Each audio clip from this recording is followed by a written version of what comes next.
assustador em alguns minutos, e como eu falei, não vai ter muito problema, porque a gente está dentro da mesma sequência daquilo que o irmão Nilson começou aqui falando sobre a lição de número 9, que era o Espírito Santo, o regenerador. Nosso texto áureo: e há de ser que depois derramarei o meu Espírito sobre toda a carne, está lá em Joel 2, 8a. A nossa verdade prática nos diz que o derramamento do Espírito Santo é uma promessa universal que capacita a igreja com poder para pregar o Evangelho.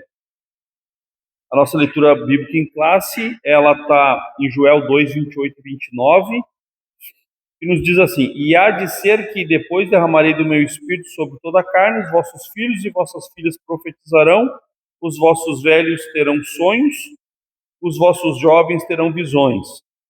E também sobre os servos e servas, e sobre as servas, naqueles dias derramarei o meu Espírito.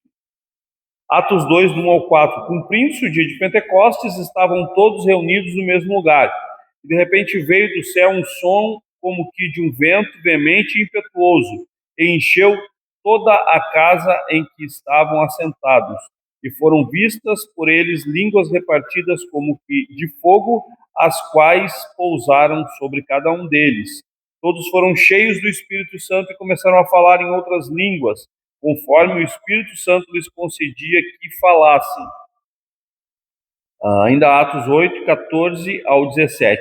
Os apóstolos, pois, que estavam em Jerusalém, ouvindo que Samaria recebera a palavra de Deus, enviaram para lá Pedro e João, os quais, tendo descido, oraram por eles para que recebessem o Espírito Santo, porque sobre nenhum deles tinha ainda descido, mas somente eram batizados em nome do Senhor Jesus.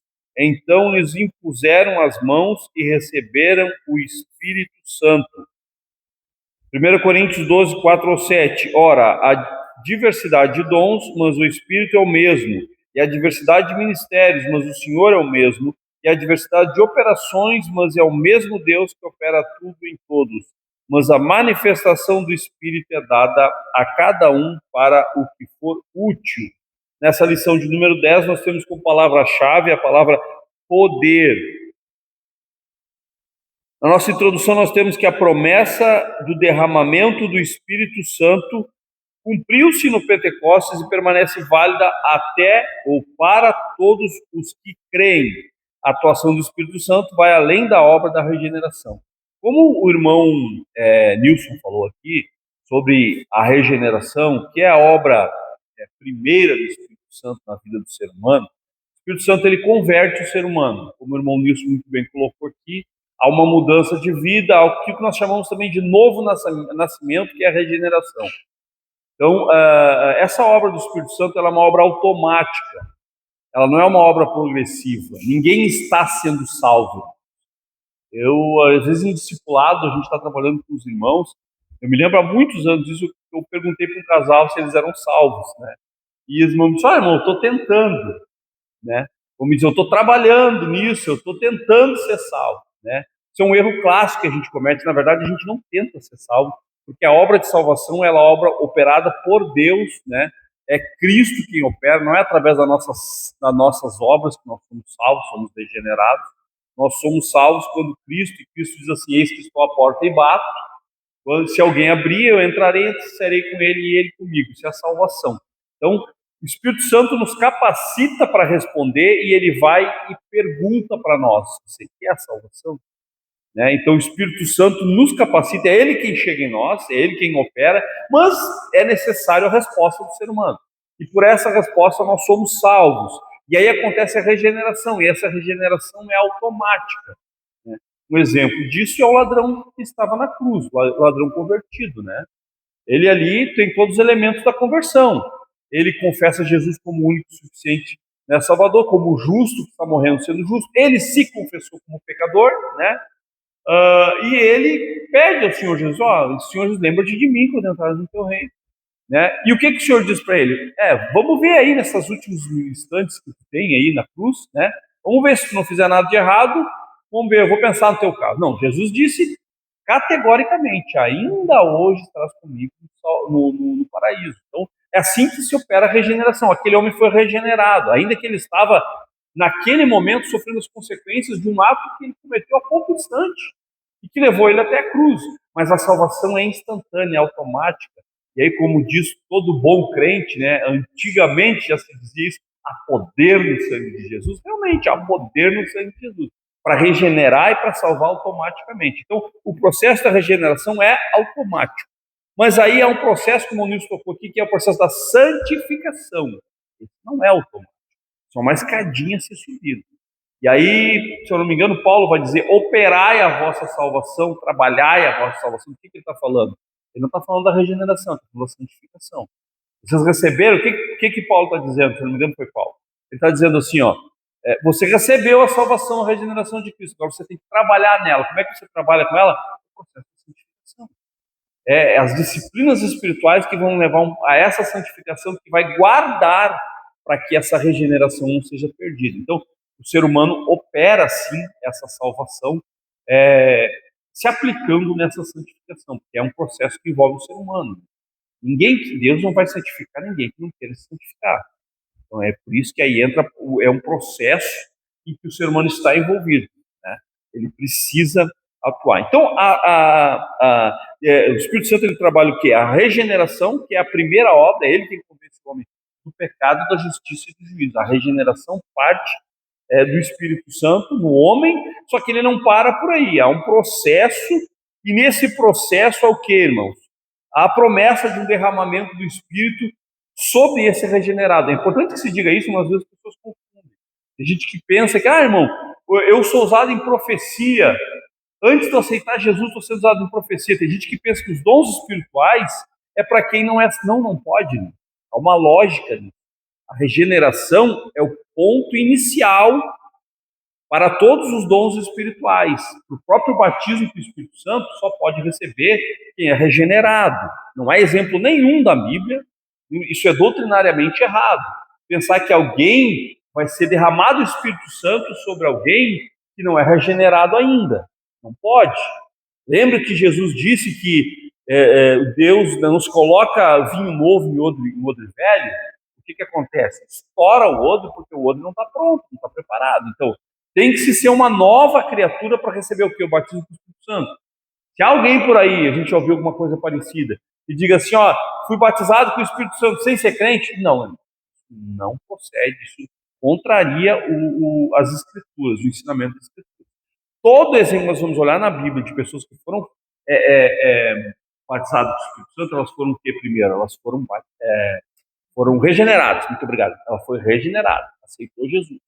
E aí, então, ela recebe posteriormente a continuação dessa obra. O Espírito Santo regenera, mas o Espírito Santo também capacita, que é o título da lição. Ele é o regenerador e ele também é o capacitador, aquele que continua essa obra além da regeneração, que é a obra ali da capacitação, do derramamento do Espírito.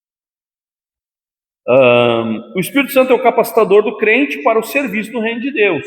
O Espírito Santo distribui os dons e conduz a igreja com manifestações sobrenaturais, promovendo unidade, santidade e testemunho eficaz no mundo. Então, o Espírito Santo ele vem capacitando o ser humano para que ele possa ter um testemunho, né, mais eficaz, para que ele seja uma ferramenta mais eficaz. É importante que se diga, irmãos, que o batismo com o Espírito Santo ele não é para a salvação. O batismo com o Espírito Santo, como eu falei antes, é para o salvo. Para que esse salvo seja o quê? Capacitado a ser uma ferramenta útil, né? Mais útil na mão do Senhor. É como diz a expressão dínamo, né? De onde vem a palavra dinamite. É o impulso, é o poder, é a ação. Então o Espírito Santo ele reveste esse crente para que esse crente tenha um testemunho mais eficaz, para que ele possa ser um pregador, um anunciador das boas novas de uma forma mais eficaz, mais poderosa. Então é por isso que o Espírito Santo vem. Então não é para a salvação. O batismo do Espírito Santo não é para a salvação, mas é para que esse crente seja, que já é salvo, venha a ser revestido e dê um testemunho poderoso ao mundo. Tópico primeiro, a promessa do derramamento do Espírito. Subtópico 1, uma promessa de abrangência universal. Na antiga aliança, o Espírito atuava de modo pontual sobre pessoas específicas e para tarefas determinadas. A gente vai ver no Antigo Testamento as expressões assim, e veio o Espírito do Senhor, o Espírito de Deus sobre alguém, e a mão do Senhor estava sobre alguém, né? Então, a gente vê constantemente esse tipo de alusão para se falar a respeito de como alguém era pontualmente cheio do Espírito, né? A gente tem o exemplo, por exemplo, de Sansão. O Espírito Santo se apoderava dele e ele é um homem que ficava tomado de uma força descomunal. Ele destruía um exército, ele arrancava um portão de toneladas, uma queixada de jumento ele matava um exército inteiro, né? Então ele era cheio do Espírito. Isso, vários outros, né? O Espírito Santo vem sobre alguém, alguém profetiza. A gente vai ver muito isso no Antigo Testamento, mas isso era um mover do Espírito pontual. Por que era assim, irmãos? Porque não havia ainda a hora do derramamento do Espírito. Então o Espírito, ele era, vamos dizer assim, usar uma expressão, ele era gotejado. Ele vinha sobre alguém para encher aquele servo de Deus para que ele pudesse ser usado numa obra específica. E depois esse Espírito se retirava, não havia essa abundância. O Espírito Santo não habitava no ser humano, ele visitava o ser humano. Hoje a expressão visitar não é teologicamente correta. Hoje a gente até entende que o pregador do Espírito Santo está nos visitando. A gente entende que ele quer dizer, olha, é de uma forma especial que Deus está operando, está tocando. Mas teologicamente não é correto, porque o Espírito Santo não visita mais o crente. O Espírito Santo habita no crente agora, a partir de Atos 2. A gente está numa outra dispensação. Não é mais a visitação. Então, no Antigo Testamento, o Espírito Santo visitava.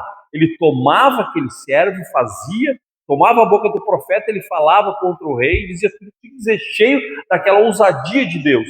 Só que o Espírito Santo depois saía dele, ele ia aqui, ó, ele ia embora, acabava, porque assim, tu não tinha essa capacitação por toda a tua vida. Essa capacitação era para fazer a obra naquele momento específico, né? Por quê? Porque ainda não havia chegado a época do derramar do Espírito, né? Da efusão do Espírito. Porém, cerca de 800 anos antes de Cristo, Joel profetizou uma nova dispensação. Quer dizer, era a época da visitação, mas Deus usou o profeta Joel 800 anos antes de Cristo para falar que viria um dia especial, que haveria uma outra dispensação, que Deus iria derramar o seu Espírito de uma forma diferente. E aí ele falou assim, e há de ser que depois derramarei do meu Espírito sobre toda a carne. Essa expressão nos últimos dias, depois, que acontece no Antigo Testamento, é uma alusão a um período que vai começar quando? É um período escatológico, é um período a partir da vinda do Messias. Os últimos dias são sempre o que vem antes do Messias, né? Quando se refere na Bíblia. Os dias a partir de Cristo são os novos dias onde começa a escatologia, realmente onde começa o cumprimento das coisas a partir do Messias. Então, o profeta vai dizer assim, né? Ele vai dizer que depois, né, depois do quê? Depois do Antigo Testamento, veio o que? É a nova aliança. Então, na nova aliança, o Senhor vai derramar do seu Espírito sobre toda a carne. Eu já havia se profetizado que haveria um derramar do Espírito sobre toda a carne. Ninguém foi pego de surpresa, ninguém inventou uma doutrina nova e um movimento novo. Já havia sido profetizado pelo profeta Joel. Tanto que Pedro vai usar as palavras do profeta Joel para explicar o que está acontecendo em Atos 2, quando muitos vão olhar lá e vão achar que aqueles crentes estavam embriagados. Ele vai dizer, não, é isso que está acontecendo. O que está acontecendo aqui foi o que o profeta Joel profetizou. E aí ele vai citar Joel e as pessoas ali, muitos vão entender que realmente é chegado o momento, né, do derramar do Espírito sobre essas novas criaturas, né. Na nova aliança, esta promessa foi registrada em todos os evangelhos. A expressão sobre toda a carne aponta para a abrangência universal do Espírito a todos que invocam o nome do Senhor. A ação do Espírito Santo ultrapassa fronteiras e alcança jovens e velhos, homens e mulheres, livres e servos. O que o Senhor está dizendo aqui não é que ele vai derramar sobre toda a carne no sentido de crentes e não crentes. Não é isso que a Bíblia está dizendo. A Bíblia está querendo dizer o seguinte, não vai ver mais aquele tratar de Deus com um povo específico, como é o povo de Israel, mas que Deus, que essa promessa ela é tão importante que a igreja ela vai ser formada de todo tipo de pessoas, de todos os povos, tribos, línguas e nações, e da mesma forma, essas pessoas que são essa multiplicidade, E o Espírito vai estar disponível para elas todas, sobre toda a carne de crente, vamos dizer assim. Não é mais agora algo específico para o profeta. Ou vou derramar meu Espírito sobre o profeta para eu usar ele. Eu vou usar o meu Espírito sobre o pregador necessariamente. Não, eu vou usar o meu Espírito sobre o pastor, o sacerdote. Não, eu vou derramar meu Espírito sobre toda a carne. O mais interessante disso é que essa efusão do Espírito é para todos, irmãos. Não é para quem vai fazer especificamente só uma obra, pregar, pastorear, cuidar disso, cuidar do departamento. Não, esse derramado do Espírito é para todo crente. Não importa se ele tem 50 anos de crente, se ele conheceu Jesus hoje, ele pode ser batizado hoje com o Espírito Santo. Por quê? Porque esse derramar do Espírito, o Senhor deixa muito claro que é para toda a carne, é para todo aquele que crê, é para todos aqueles que querem, independente de que posição eles ocupem dentro e fora da igreja. 2, uma promessa com ação sobrenatural. O derramamento do Espírito vem acompanhado de manifestações visíveis e sobrenaturais. Vossos filhos e vossas filhas profetizarão, os vossos velhos terão sonhos, os vossos jovens terão visões. Então veja que interessante, irmão. Com esse derramar do Espírito, o Senhor promete algo sobrenatural, é algo que o ser humano não pode fazer. É um entrar de Deus na atmosfera humana, na vida humana, na vida de igreja. E isso, irmãos, está disponível para nós hoje. O Senhor quer batizar com o Espírito Santo hoje. O Senhor quer distribuir dons, visão, irmão. Muitas vezes nós precisamos, como crentes, ser edificados. O Senhor precisa falar poderosamente e Ele precisa de alguém a quem Ele vai dar uma visão espiritual, vai dar uma profecia, vai dar uma revelação. Isso é para a edificação da igreja. Isso é muito importante, isso é fruto desse derramado Espírito que o Senhor quer fazer sobre toda a carne. Louvado seja o nome do Senhor. As profecias, sonhos e visões revelam a atuação do Deus vivo entre o seu povo. São experiências extraordinárias que servem de edificação espiritual. Irmãos, uma igreja que ela tem vivência, experiência espiritual, ou particularmente um crente que tem vivência, experiência espiritual, ele tem a sua vida marcada. A comunidade crente que vive isso, ela vive marcada. Porque uma experiência espiritual, sobrenatural com Deus é algo que move a nossa estrutura. É sempre importante a gente dizer, a gente não pode viver de experiências. Tudo tem que ser pautado na palavra.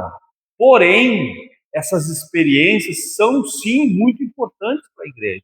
Desde que elas sejam basilares, baseadas na palavra, elas são sim muito importantes. O que a gente tem hoje é um monte de meninice que não tem nada a ver com Bíblia, chamado de experiência. Isso a gente tem que refutar, isso a gente não pode aceitar. Eu não posso chegar aqui tendo, irmão, eu tenho sonho e visão, começa a bagunçar a doutrinária da igreja, doutrinariamente, dizendo, Deus me deu uma visão que as coisas têm que ser assim, tem que ser assado. Muitas vezes, contrário às escrituras, não, isso a gente tem que ser muito maduro para dizer, não, isso a gente rechaça, não é de Deus.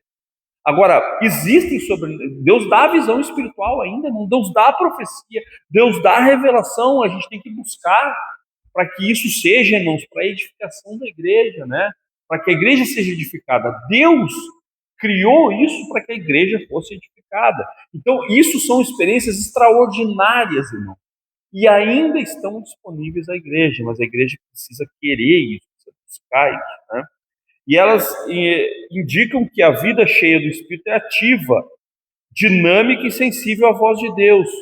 Todo crente deve cultivar uma vida de comunhão e santidade a fim de ser um canal sensível para as manifestações do Espírito, aos sons, as manifestações dos sons do Espírito, dos dons do Espírito. Então, irmãos, talvez um dos maiores problemas que a gente tenha hoje é que a nossa geração de hoje, ela busca muito pouco direção de Deus. Eu converso com alguns irmãos que eu fico perplexo, A pessoa muda de vida, de emprego, ela muda de tudo. E ela nem pensa em orar a Deus para querer saber se isso é de Deus, Então, quando alguém me diz alguma coisa e me propõe alguma coisa, não, vamos orar, Vamos orar. Não. Eu vejo essas pessoas muito pensou, não, isso é bom. Não, para cá, já fechamos, já era, Nem se pensa muitas vezes que isso pode ser um problema, né? O ser humano não sabe o que vai acontecer logo ali. E Deus, ele quer comunicar conosco, ele quer nos dar sonho, ele quer nos dar visão, quer nos dar revelação, né? Mas para isso a gente precisa permitir que Deus ele dê direção para nós, né? E para isso os dons espirituais estão aí. Deus fala, Deus usa ainda, né? Precisa ter direção de Deus. Uma promessa para os últimos dias, subtópico 3. A palavra profética aponta para um tempo específico. Naqueles dias derramarei o meu espírito. No Novo Testamento, Pedro identifica o Pentecostes como o cumprimento inicial desses últimos dias, né? Pedro vai se levantar lá e vai fazer aquele discurso e vai dizer, olha, o que Joel profetizou está se cumprindo aqui, né? A chamada efusão do Espírito, né? O derramar do Espírito. No Antigo Testamento, a expressão naqueles dias derramarei o meu Espírito refere-se à chegada do Messias e ao início desses eventos, então, escatológicos, como a gente falou. Então, naqueles dias que o profeta estava falando, está apontando para quê? Os tempos a partir do Messias, né? O Novo Testamento. A descida do Espírito inaugurou a igreja e prossegue sua atuação contínua na vida do crente até o derramamento, até o arrebatamento dos salvos. A profecia de Joel não se esgotou no Pentecostes, permanecendo vigente durante toda a dispensação da igreja. Então, irmãos, vejam que interessante, nada acontece por acaso. O Senhor, ele guarda o momento do cumprimento inicial dessa promessa, de começar a cumprir esse derramamento do Espírito, em Atos 2, que é exatamente quando? Exatamente na inauguração da igreja. Eu sempre costumo dizer, a igreja foi inaugurada com chave de ouro. Alguém vai preferir, foi inaugurada com chave de fogo, né? Foi sob esse derramar do Espírito que foi inaugurada a igreja. Não é à toa, irmão. É para que a gente entenda realmente qual é o plano que Deus tinha, o maravilhoso plano que Deus tem com a igreja. A igreja não é uma instituição qualquer. A igreja é fundamental para os desigrejados que talvez nos ouçam pela internet, né? Não é uma opção ser desigrejado, irmão. Deus criou a igreja em Atos 2 e a promessa de que ele estaria com a igreja. Então, nós temos que estar na igreja. Não existe crente salvo caminhando sozinho, não existe rebanho de uma ovelha só. A gente precisa estar em igreja. Aí vão se citar um livro, vai abrir um livro. Eu tenho muitos problemas para a igreja, eu posso apontar todos os defeitos da igreja. Quase com certeza eu vou te dizer que esses defeitos são verdade. Por quê? Porque nós estamos tratando com seres humanos pecadores, falhos, não deve ser uma justificativa, a gente tem que corrigir o que está errado. A igreja muitas vezes, sim, ela machuca muita gente, não deveria ser assim. Ela age como não deveria, a gente precisa se portar de um jeito diferente, como Cristo faria. Mas a verdade é que o lugar do crente é na igreja. Não existe um rebanho de desigrejados, como tem se pregado hoje na internet. Eu estou com Deus, eu estou tranquilo, eu só não participo da igreja. Não, irmão, não. Quem não participa do meu corpo, do meu sangue, não tem parte comigo. Onde é que a gente participa do corpo e do sangue de Jesus? Não é na igreja?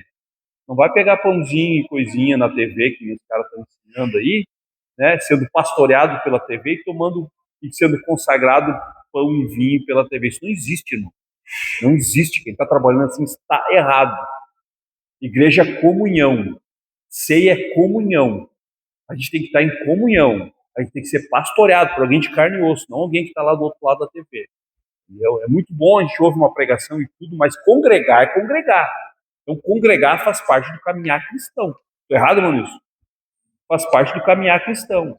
Não posso ser a igreja de uma ovelha só. Irmão, eu sou a igreja. Não, eu sou a igreja junto com os meus irmãos. Eu não tenho a opção de ficar isolado dos meus irmãos. Não existe igreja isolada. Pode falar. Sim, há uma ideia que chama a igreja o tabernáculo. É o mesmo, né? Então, você está na igreja, foi dominado pelo poder, onde se foi o poder de cabeça. Exatamente. Então, nós temos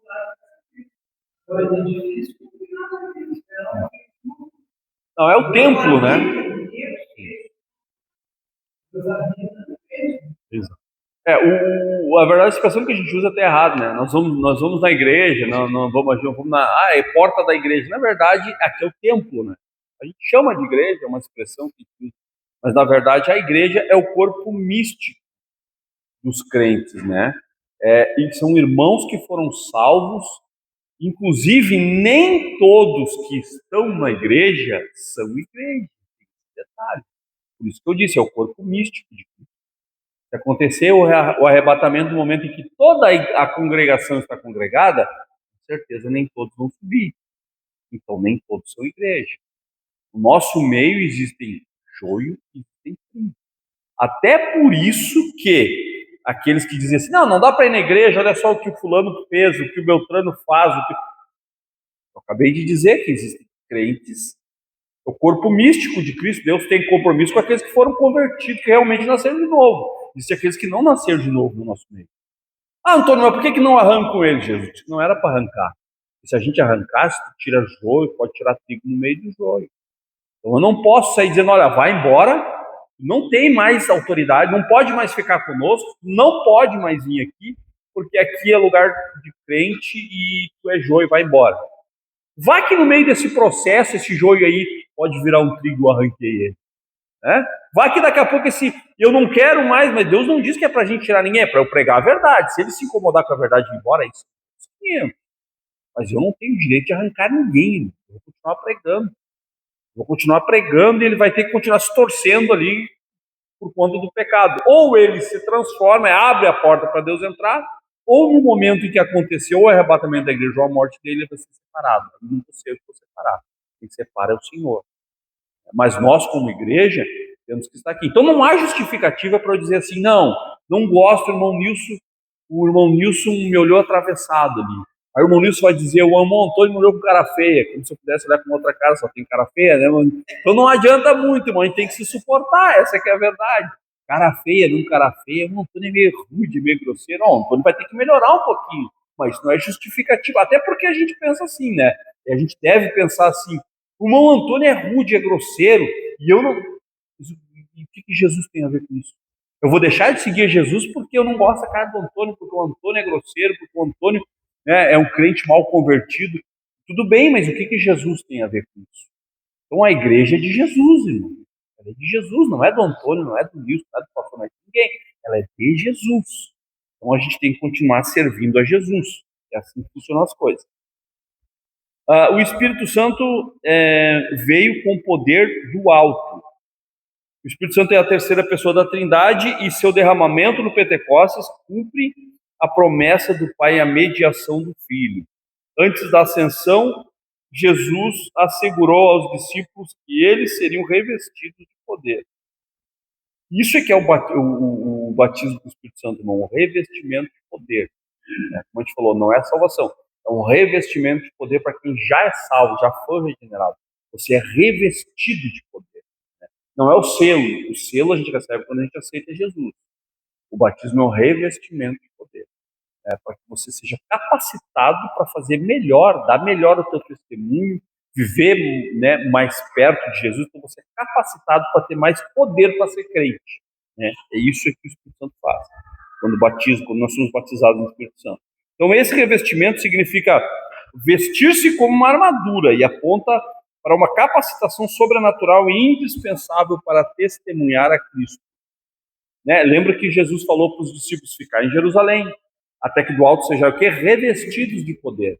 Porque o que eles iam ter que fazer, precisava, eles mais do que ninguém, ser revestidos desse poder. Porque eles iam enfrentar muita oposição, iam morrer pelo testemunho.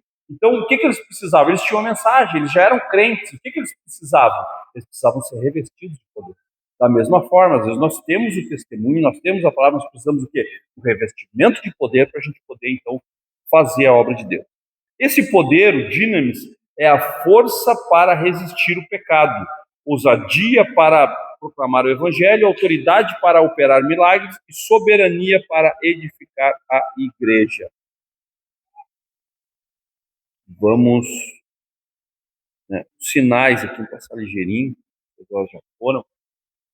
Os sinais da descida do Espírito Santo. Atos registra 2 sinais sobrenaturais que marcaram o advento do Espírito Santo. Primeiro, o som, como que de um vento veemente e impetuoso, e as línguas repartidas como de fogo. O vento e o fogo enfatizam a grandeza da ocasião e são sinais audíveis e visíveis da chegada do Espírito. Vamos além. Esses sinais eles não se repetiram posteriormente nos batismos no Espírito Santo subsequentes que aconteceram na Bíblia, pois se trata de um evento solene e único, né? Foi único naquele momento em Pentecostes ali, que houve aquele som como que de um vento veemente e impetuoso e aquelas línguas repartidas, né? Foi um padrão único realmente para marcar a inauguração da igreja de uma forma visível e de uma forma poderosa. A evidência, então, no revestimento de poder. O revestimento de poder veio com um sinal específico, falar em outras línguas. O falar em outras línguas é sempre a evidência física inicial do batismo. Está no nosso credo, né, da Assembleia de Deus. Nós cremos no batismo do Espírito Santo com evidência inicial em falar em novas línguas. Tem gente que crê que você pode ser batizado com o Espírito Santo e não falar em novas línguas. Nós cremos que em todo momento que essas pessoas eram batizados com o Espírito Santo, havia um sinal, uma evidência física, audível, perceptível. E que sinal era esse? Era o falar em novas línguas. Então, o crente é batizado com o Espírito Santo. O que vai acontecer com ele inicialmente, obrigatoriamente? Ele vai falar em novas línguas. Talvez ele não fale depois de novo, mas ele tem que falar no momento em que ele foi batizado. É dessa forma que Deus vai deixar claro que essa pessoa foi batizada com o Espírito Santo. E é assim que é o padrão da Bíblia. Como é que eles sabiam? Eles vão testificar e vão dizer, olha, veio sobre eles o Espírito Santo. Por quê? Porque nós os ouvimos falar em outras línguas. Então, nós cremos que há essa evidência do falar em novas línguas no batismo do Espírito Santo, no momento que a pessoa é batizada com o Espírito Santo. Isso é o que vai evidenciar que houve realmente o batismo do Espírito Santo. Essa evidência difere do dom espiritual de variedade de línguas. Variedade de línguas é um dom e é diferente. Não tem a ver uma coisa com a outra. O dom de variedade de línguas requer interpretação para que haja edificação na igreja, né? Que é uma outra coisa. Mas é esse dom também. Todo dom espiritual, irmão, ele só vem a partir do batismo. É outra coisa interessante que tinha uma irmã em um certo lugar que ela dizia que ela recebia a profecia, ela entregava a profecia, mas não tinha sido batizada com o Espírito Santo. Isso fere uma ordem doutrinária. Não há nenhum exemplo na Bíblia de alguém que vai ter algum dom que seja batizado com o Espírito Santo. O batismo do Espírito Santo é o início, é esse revestimento de poder para que a pessoa venha a executar esses dons, né? Ser utilizado nesses dons. Então precisa sim ser batizado com o Espírito Santo. Você não pode ter dom de profecia e não ser batizado, ter dom de variedade de línguas e não ser batizado, né? Não, isso fere a lógica. Primeiro tem que haver esse revestimento de poder com o batismo do Espírito Santo para depois a pessoa executar ali esse dom, né? Não pode ser avulso, digamos assim. Na experiência da salvação em Cristo, todo crente é selado com o Espírito. Isso é salvação. Ele é selado com o Espírito. No batismo do Espírito Santo, o crente é revestido de poder. É outra situação. Vamos para o tópico 13, aqui para a gente concluir. A continuidade do derramamento do Espírito. A extensão da promessa. Pedro exorta seus ouvintes ao arrependimento, ao batismo nas águas, e ele assegura: recebeis o dom do Espírito Santo. Esse dom não ficou restrito ao Pentecostes, mas ele é estendido aos crentes de todas as épocas. Essa promessa é para vós, para vossos filhos e a todos quantos creem. Isso é o que as Escrituras nos dizem. Por isso é que a gente não é cessacionista.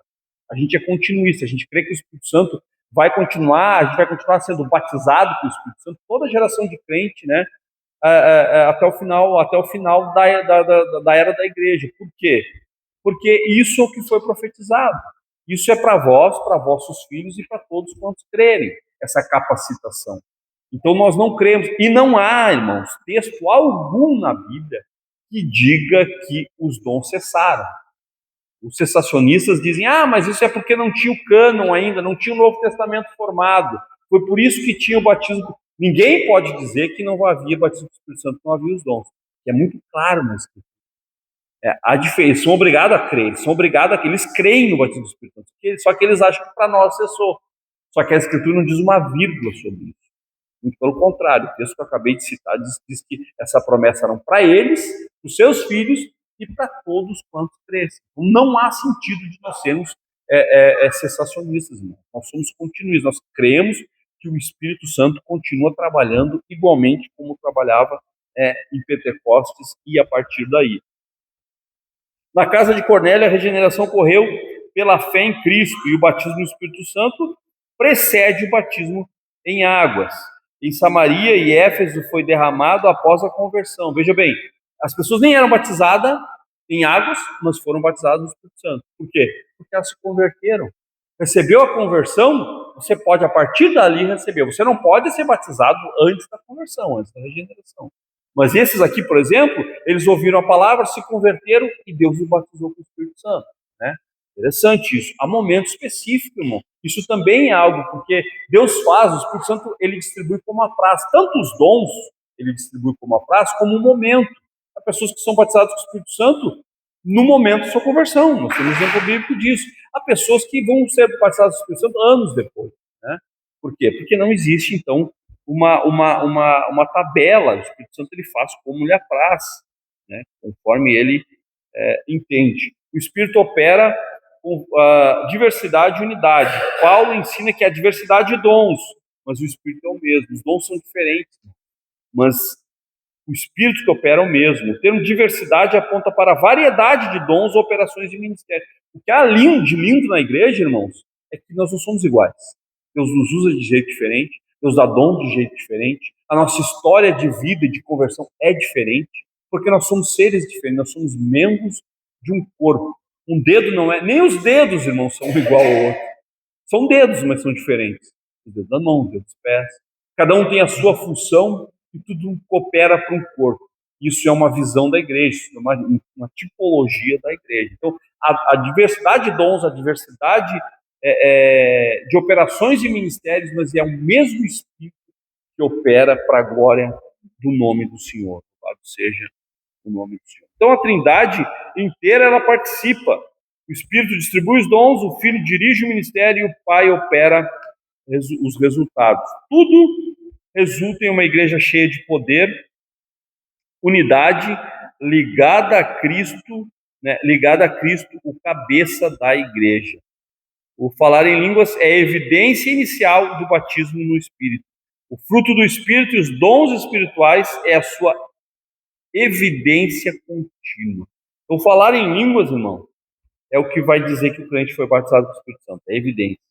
Mas a partir dali tem uma atuação, né, contínua do Espírito Santo, em que ele vai produzir esse fruto do Espírito e esses dons espirituais que vão ser evidência contínua de que esse Espírito está sendo derramado continuamente na vida desse crente, que ele foi revestido de poder, né? O irmão falou aqui, não adianta nada ser batizado com o Espírito Santo, né?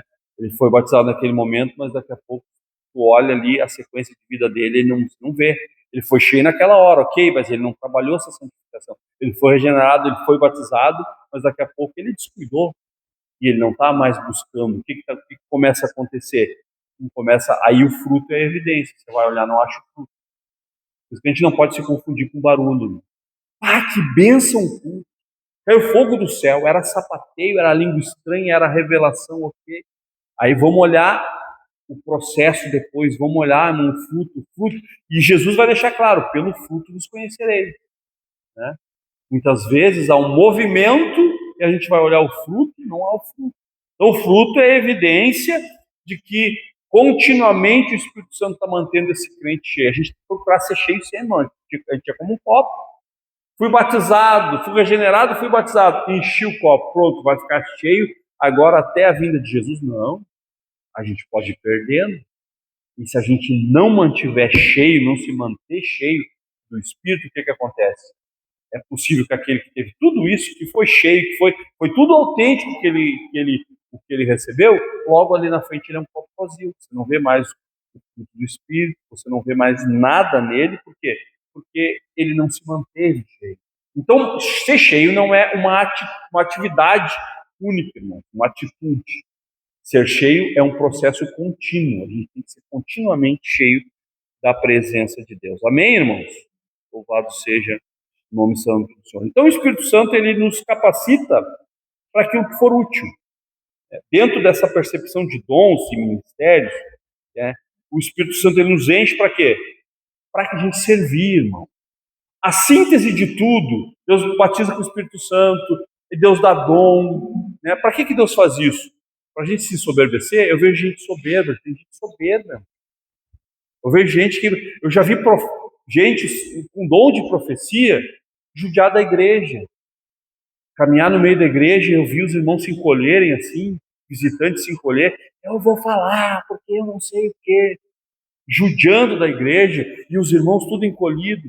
Aí o pastor me deu uma oportunidade, depois eu tive que corrigir, irmão, pregar, irmão, os dons não é para isso. Porque havia gente ferida com aquilo ali, que veio alguém de fora, né? Alguém que não sabe estar sendo usado, porque Deus não deu um dom para ninguém pisar na cabeça de ninguém. Deus dá os dons para edificação, irmão. E edificação acontece sempre em amor. Deus dá para um dom de profecia, Deus deu para o irmão um dom de profecia. Glória a Deus, irmão. Vou invejar o irmão. Eu nunca pedi um dom específico para Deus. Não peço. Eu peço que o Espírito Santo distribua os dons sobre a igreja. Quem sabe é ele. O que adianta? Irmão, eu quero o dom de profecia. Uma vez eu fui instruído por um irmão. Estou terminando. Disse assim, irmão, você é pregador, né? Peça que Deus, lá no começo da minha caminhada, peça para que Deus te dê o dom de profecia, porque é muito bonito o pregador pregar e pregar. Ora, irmão. Você acha que o Espírito Santo vai se preocupar em dar um dom para o Antônio, para ficar bonito o ministério do Antônio? Pelo amor de Deus, ele é o dono da igreja. Ele não olha o Antônio. O Antônio, é lógico que ele tem um relacionamento particular, ele me entende e ele me vê particularmente. Mas você acha que a igreja existe para Deus fazer xodozinho com o Antônio? Não existe isso. Ele olha o Antônio, quer abençoar o Antônio, que é um filho amado dele, assim como o irmão Nilson, assim como o irmão Heraldo, Carol, cada um de vocês. Não acha que Deus vai querer me bajular porque eu sou o xodózinho de Jeová? Não. Ele vai sim. Ele quer me capacitar para que eu seja edificado, e eu sendo edificado, eu sirva o corpo e todos os irmãos sejam edificados. Isso que as pessoas às vezes não entendem, irmão. Tem crente que não entende. Tem crente que acha que o dom é dele. Tem crente que acha que a igreja está ali para que ele possa, né, fazer o showzinho dele, irmão. Isso é terrível. No nosso meio, isso brota do chão. Mas nós, irmãos, ter o fruto do Espírito também é isso. É saber que eu não sou nada dentro do contexto. A igreja é maior do que eu. A igreja, quando Deus chama alguém, Ele chama para que alguém, os obreiros têm que sacrificar pela igreja, irmão. Tem que sacrificar pela igreja. Nós devemos amar o nosso irmão acima de nós mesmos. Não é o que a Escritura nos diz, tendo o outro como superior a mim. Não é isso que Paulo, se eu não me engano, vai ensinar? É isso, irmão.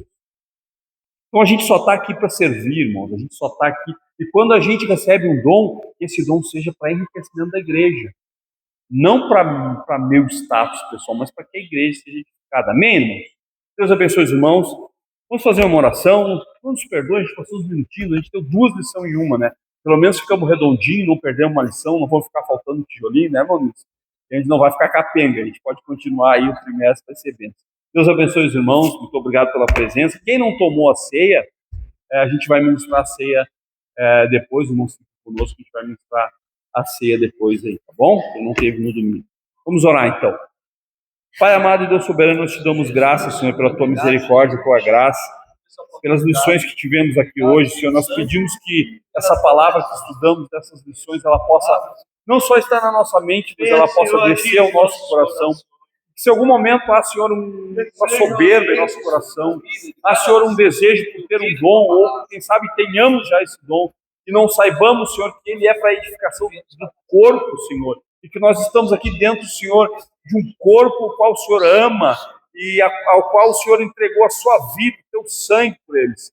Senhor, que nós possamos amar a tua igreja e servir a tua igreja com os dons. Eu te peço, Senhor, distribui os dons espirituais, dá dom de profecia, Senhor, porque a tua palavra diz sempre profecia, a igreja se corrompe, Senhor.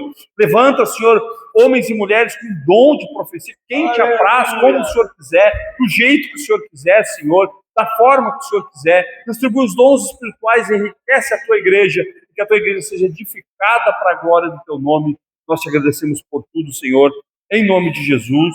Amém e amém.